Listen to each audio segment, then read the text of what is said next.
When history writes about influence, it rarely begins with a protest sign or a politician's speech. It begins with a microphone and an audience. In the early 2010s, a small organization called Turning Point USA, or TPUSA, was founded by Charlie Kirk, a young activist from Illinois. Public IRS filings confirm it began as a 501c3 nonprofit in 2012, with a mission to identify, educate, train, and organize students to promote freedom, free markets, and limited government. By 2015, it had chapters on more than 1,000 college campuses and a budget exceeding $8 million, according to publicly available Form 990 records.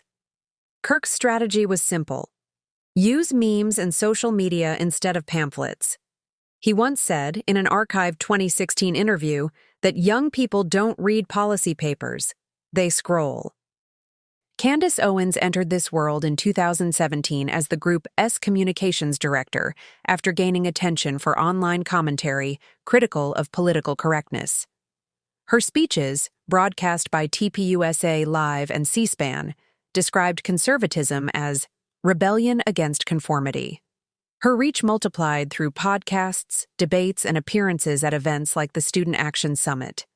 By 2020, she had launched her own media ventures and podcasts, positioning herself as a bridge between conservative politics and internet culture.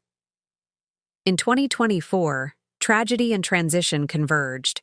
Charlie Kirk's death, reported by multiple verified outlets and recorded in the organization's official statement, brought a leadership shift.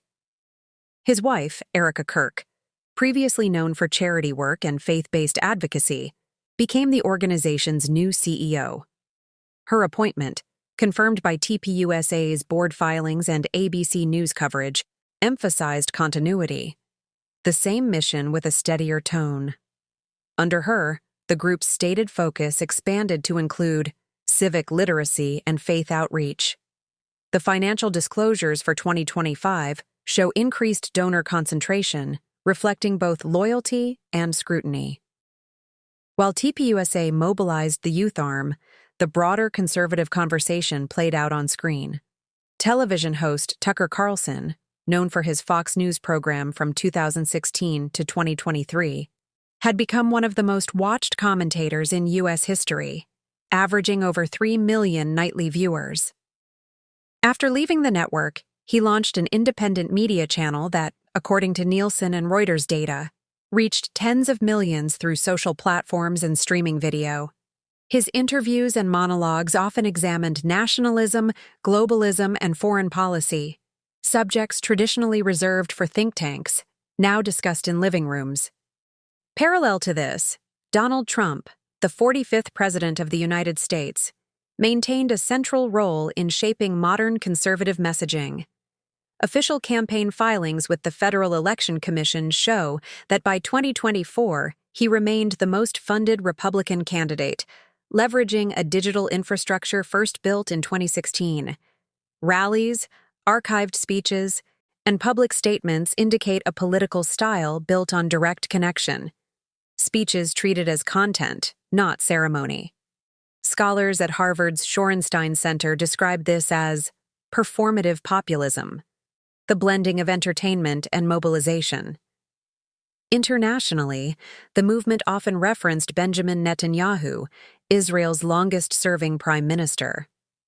He represents, in many analyses, a global model of conservative governance, economically liberal, security-focused, and rhetorically nationalist.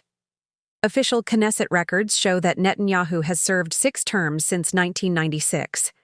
In 2024, he faced both political protests and renewed alliances with U.S. figures, including public support statements from American commentators like Carlson and Owens. The connections were symbolic rather than structural, demonstrations of ideological sympathy, not formal coordination. To understand these figures together, one must view them not as a single organization, but as a network of influence. TPUSA in youth culture, Owens in digital activism, Carlson in mass media, Trump in electoral politics, and Netanyahu in foreign governance. Each leverages modern communication architecture, social platforms, live streaming, podcasts, tools that replaced the op-ed and the town hall. The numbers behind this transformation are measurable. Pew Research Center surveys show that as of 2025, 68% of U.S. adults under 30 receive political information primarily from social media rather than traditional news outlets. The result is political engagement that feels personal, immediate, and algorithmic. Every follow and like is not just opinion, it's data. Critics argue that these ecosystems amplify polarization. Supporters claim they democratize discussion. Both statements are partly true. Studies in the Journal of Communication, JSTOR, demonstrate that exposure to like-minded content increases certainty, but reduces cross-ideological understanding. However, engagement, the sheer act of paying attention, has never been higher. TPUSA reports millions of campus interactions per year. Trump's rallies continue to draw stadiums. Carlson's digital reach rivals cable networks. In metrics alone, influence has replaced infrastructure. In the language of economics, this is the marketization of ideology. Supply meets demand, not in goods, but in attention.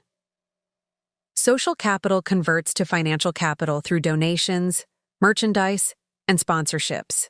The IRS filings of advocacy organizations show revenue models that mirror startups more than political committees. Even global leaders like Netanyahu now communicate through personal channels rather than official press conferences. Gen Z lives at the intersection of these currents. They scroll through ideology the way earlier generations flipped through channels. The challenge isn't ignorance, it's saturation. Every movement, left or right, progressive or conservative, now competes in the same feed for seconds of focus. Understanding who speaks, who funds, and who benefits is no longer political literacy. It's digital hygiene. Objectively, these figures represent a case study in modern political communication. Kirk professionalized campus organizing. Owens weaponized culture. Carlson optimized narrative.